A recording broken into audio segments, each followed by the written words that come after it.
This is Iberis sempervirens, or Candytuft. It's an evergreen perennial, likes full sun.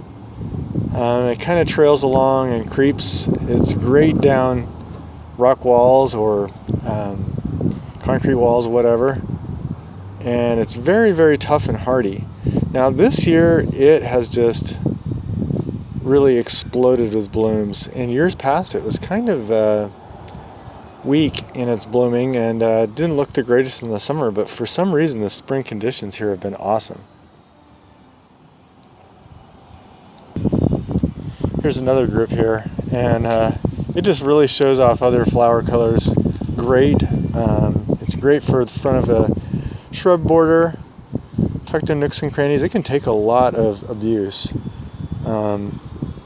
Deer do nibble it down a little bit. I have one customer where I've tried to grow it for years. It's been there about 10 years and it doesn't look half this good, but the deer won't leave it alone.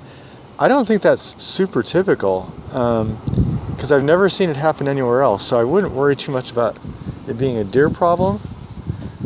But anyway, it's just a wonderful evergreen perennial, very, very tough. It can be divided when it's larger. Let's see. It does like fertilizer. It responds well to fertilizer. And I usually fertilize it in January and let it, when I'm not so busy in the landscape, and let it absorb through the spring. A slow release is good.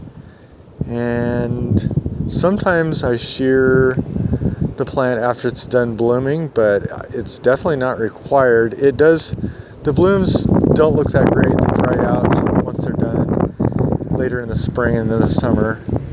But if you're short on time and you don't mind a little bit of a rough look, the plant actually outgrows the dead blooms, so it kind of covers them up later in the summer. But it's helpful this year if you want to keep it neat and tidy.